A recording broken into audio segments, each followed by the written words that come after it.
He went from prophesying like this. God told me, God said this to me, and I feel like I should tell you, but I feel like I should tell you in private because I don't want nobody to see me say, God told me to tell you this. Right? That was verse 4. Verse 5, he was like, God said, get it together. I heard him. I was eating chicken. This morning, I heard him. I was eating chicken. You need to get it together. Get. Why you dressed like that? That's not your color. Fix that. I'm bugging y'all. When are we gonna stop air quoting God? Knock that fan over. Hallelujah.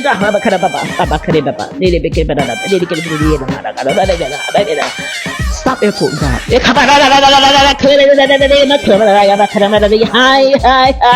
Yes, God, you are worthy. We will stop air quoting. COVID was meant to distract us from the separation that the government was trying to actually and get us to interact and get involved in, right? So, what happens when we will not stop air hugging?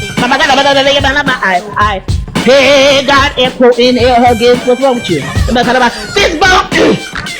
This guy, I go to church every Sunday. This guy, every time he see me, he make me elbow bump him. I don't mind because I like to get exercise with my elbows. So I don't mind. I really don't. I like to lift my arm. I'm serious. That's what I thought this morning. Okay, I can lift my arm. I like the little stretch I get at that second. Why are you still what's wrong with you? You don't see that they was trying to separate us? The word don't say it bounce from heart to heart and from breast to elbow.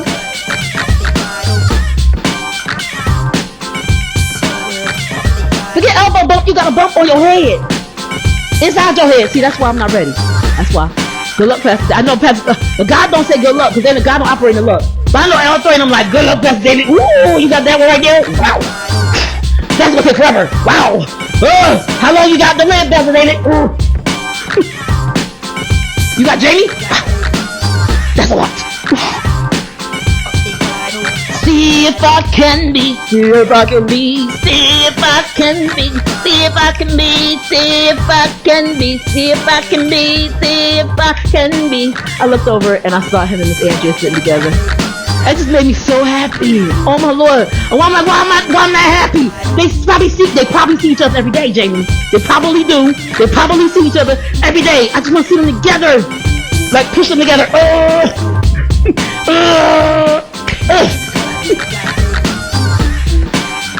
She's sitting there making so happy. Like, oh, I want to pinch their cheeks. And not so much because I think Pastor Dave might deck me. But here's the thing. I get past on that one. Here's the thing. I think everybody's cute. I just think everybody's cute, like on, you know? Except me. Okay? Except my sin. Do I think Ezekiel 37 was meant for the cute believer?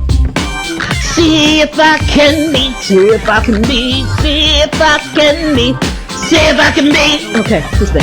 I believe it was for the cute believer. The cutesy one. That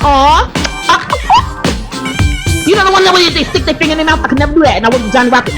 I've always hurt myself because I got nails, right? So I always hurt myself because I put my finger inside my mouth, and you're supposed to pull it real fast. And John Joshua would say to me, he's so mean. He said, Jamie, just put it in there and pull it real fast. And I would try to do it real fast, and I'll end up bleeding because come on, you tell Jamie to do anything, she would do it extra. He ain't had no nails, so he's doing you hear that pop sound. I can't do that. My intellect have to be at a certain level for me to.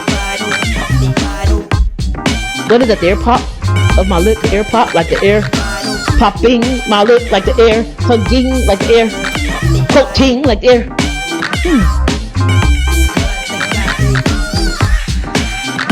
Between verse 4 and verse 5, Ezekiel goes from having the gift that God gave him that he was born with. You're born with it. The Bible says the gift and calling of God come out of repentance. Between verse 4 and verse 5, Ezekiel goes from being born with it. You tell people, I was just born with this. I was born this pretty. Like I told her how many days, I was like, I am having a fantastic air day. She was like, I know it is nice, right? I'm just saying anything to me. That's why I keep her. She's my sidekick. Anyway, so we was walking to Lowe's, right? So I was like, because I had to get clipped my thing. I was gonna cry. Because Ashley didn't know if there was an office or not, and I was gonna cry. So anyway, so Harmony took me to Lowe's or whatever. So So walking outside, I'm having a fantastic hair day. She was like, I know, right? So pretty. She's my sidekick. She's supposed to say that. She's my sidekick. Ask her on any given day, she would tell you I'm her sidekick. And I would agree. See if I can be, see if I can be, see if I can be, see if I can be, see if I... She get on my nerves. She get on my everlasting, ever-loving nerves. She get on my nerves. She get on my nerves a lot. A whole bunch of nerves. She get on top of them. And here's why.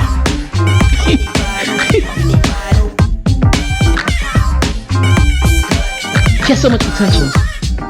And I see it in her. Funny thing is, I was getting out of the car and she was telling me, Jamie, once everything's done, then you can do such XYZ. I'm not putting no pressure on you. She was still fishing. She had already fished and caught people to come to the church. So that they could come to church for permanent. They're going to be permanent residents at the church. So now she's fishing for me to go and help people. She's like, what's all your stuff? What's like stuff? I said, I asked her to leave before I do this. That's just true. I'm not. If you don't say, yes, sir, I'm behind it, go Jamie. If you don't do that, then I'm not doing it. Because she's my sidekick. But that man right there, he's my cheerleader. See if I can be, see if I can be, see if I can be, see if I can be, see if I can be, see if I can be, see if I can be, see if I can be. Why'd I say he's my cheerleader? Because I'm the sidekick. In other words, right now, you don't go to any church where you are in the church where there's a pastor and you don't want to be, not be like them, like, oh, I would want to be like them when I grow up. Honestly, that's what I think most times. God knows what I'm talking about. But, oh, I just want his gentility. Come here. I'm pulling his arm. I want to eat it like donuts. I want to eat off his arm like donuts. His gentility. I want to eat his gentility off his arm like donuts. Give it. Don't go to no church where the pastor's there and you don't want to emulate their character in any way. Because the sheep follow the shepherd. The sheep starts to look like the shepherd. If you read the Bible, right, I don't think the sheep started to take on David's face. Because I would run. If the sheep starts to actually physically look like you and start looking like David's face, I don't like that. I don't want that problem. But I want to look like my leader. And I've already got the first 3 letters of my last name, right, going, right? Hallelujah. I'm trying to I want to be gentle like that. And Miss Andrea, she's so kind. Like, she's just like, I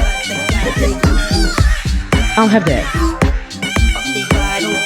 When you walk around, I'm sure you don't hear her feet ever. You hear my feet all of the time. See if I can be, see if I can be. You need to want to emulate their gifts immediately.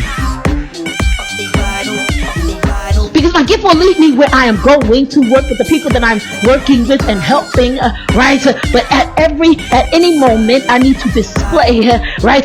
And enact and reenact every gift of the Spirit. I need to plug into the vine and have those gifts flow through me accordingly. I mean, if I want God to be exceedingly abundantly, I have to be effectually and fervently plugged into the vine and having those gifts flow through me, right?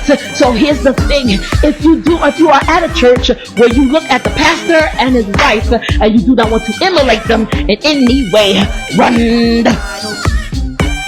Because you're going to end up looking like them. See if I can be, see if I can be, see if I can be. You end up looking like them. I'm just honest. If you listen in church sometimes, you end up looking like them. Why? Ezekiel's telling us right now. Verse 4 to verse 5, his style of prophesying changed completely. God said a change is when? In the tent. He that dwelleth in the secret place of the Most High shall abide of the shadow of the Almighty. I will say, the Lord is my refuge and my fortress, my God, and in him will I trust. Surely he shall deliver me from the snare of the fowler and from the noisome pestilence. Sorry, y'all, I'm a little off because I haven't slept much this week.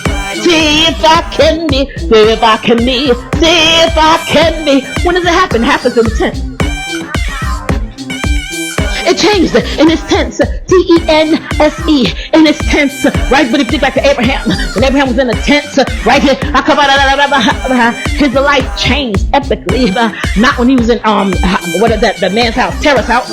His life changed when he went to, he ended up talking to God. Now he was in Egypt, passing through it, lying to Pharaoh. His life changed epically. Now he's climbing Mount Moriah, meeting God on top of the mountain. And Isaac's life got saved. Isaac's life got changed that time. His life changed epically in the tent. Why? We know it changes in the tent here between verse 4 and 5 for Ezekiel and 37:4, 37, chapter 37, right? But if you go back to Abraham, right? If you think about it, right? Sarah was where? Inside the tent, right? Ezekiel's life changed in the tent. His prophecy, right? The way he prophesied changed in the tent of it. He was no longer referring to God as a pronoun, right? He just gave God all the glory for it. God was the professional, not the pronoun of it. We give you all the glory and the honor and the praise. If we go back to Abraham, right? So we found out that Sarah was in the tent too. Your life will change in the tent. In the tent is where God is waiting to meet you. See if I can be, see if I can be, see if I can be, see if I can be, see if I can be complete. I gotta cut it off here. Yours, completely yours. Ah, God, we need to be yours. Hey, Father, we need to be yours. We need to be yours. Yes, God, yes, God. In the tent. Get in the tent.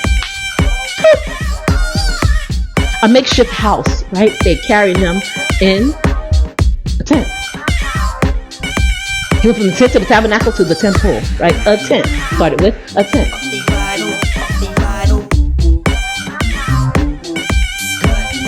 In the tent was where Jesus told him, actually he said outside of the tent, he told Abraham, he said, meet me at the terebinth tree, meet me at the terebinth tree, right? This time next year I will return and Sarah will have a child. Meet me at the terebinth tree. Could it be that God is testing you, right? It wasn't in chapter 30, no, it's not chapter 32, that's Jacob. In chapter 20, he tested him in chapter 20 because of the fact of what he did inside of the tent. The tent is a meeting place, it's very important. I told you, I will be here this time next year, right? I need you to meet me here, right? And Abraham never met him. Why? Because he was inside the tent playing with Sarah. God never told you to be inside of the tent with Sarah. Sarah had the tent covered. God said your life will change inside of the tent, but you take that meeting, that gathering, you come and see me with it.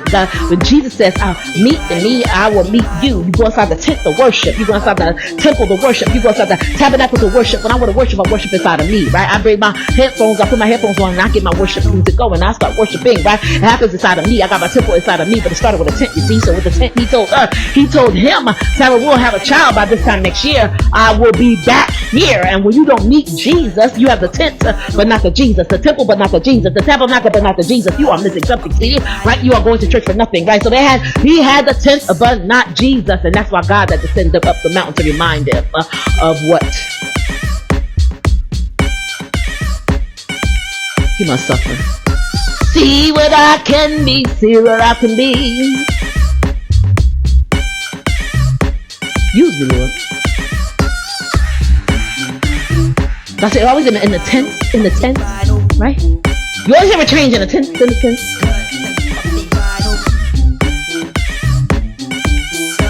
Lives change in the tent. That's why it's a worship. We bring the fish in, right? We bring the fish in, right? And we bring them in straight in.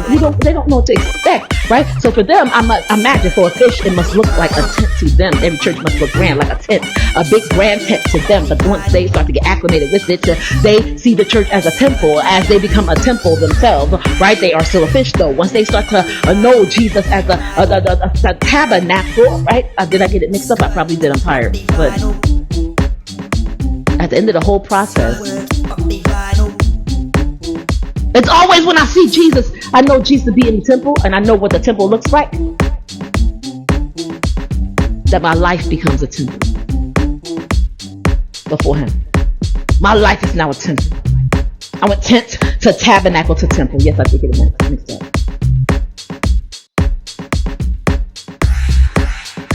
Now that we are at the temple stage, right? We are sheep ready to go fishing ourselves. We are at the tabernacle, the temple stage, excuse me. When I'm at the temple stage, right? When my church looks like a temple, I'm at the temple stage. I am also a temple myself. Then, and only then, can I go fishing. Because I gotta be honest with you, you have to know who to bring in and who not to bring in.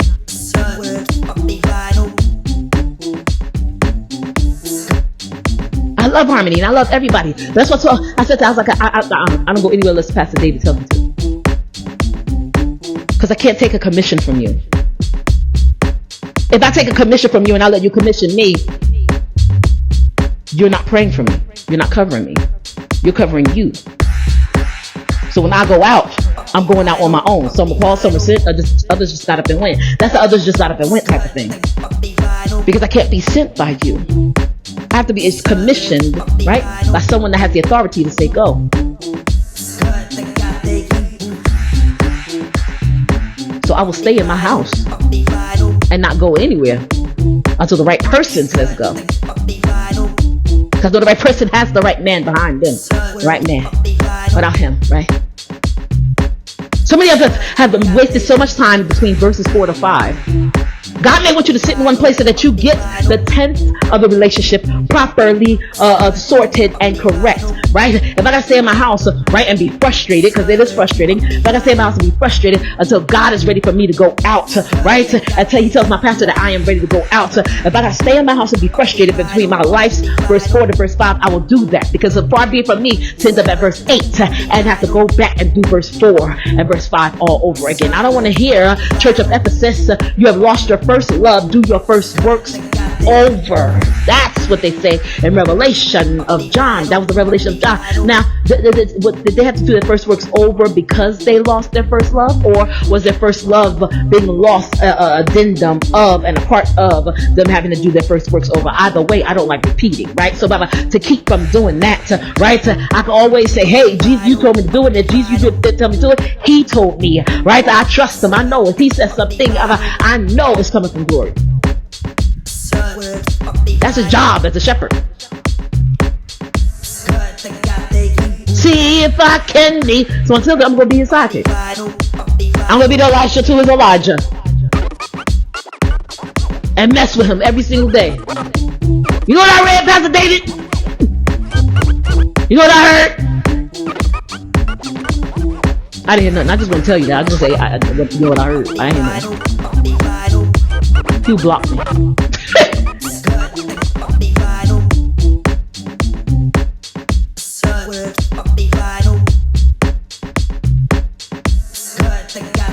We told God that, see if I could be completely yours, but we don't want to wait between verse 4 and verse 5.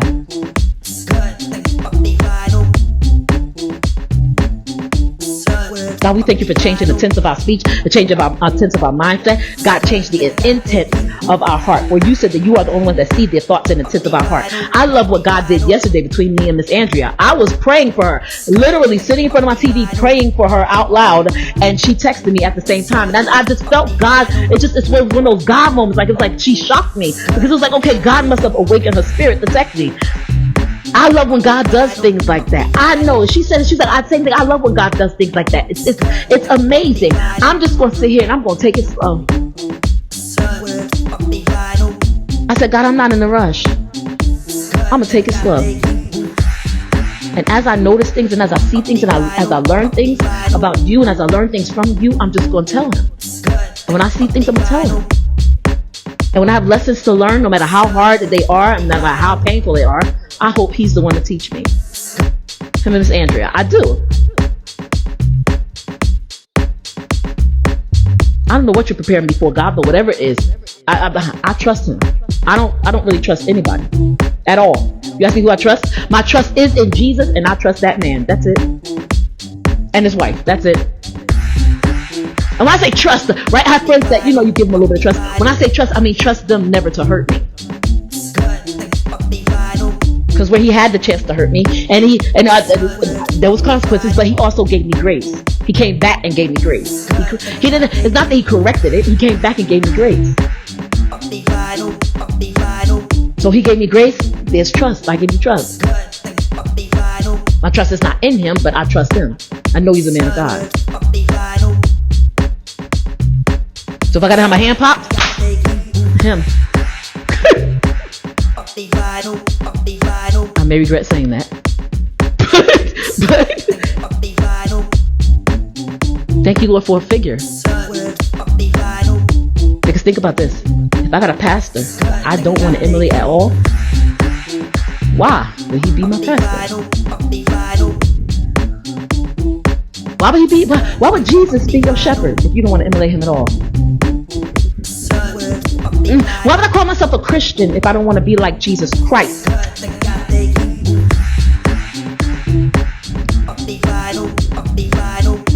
Just my thoughts.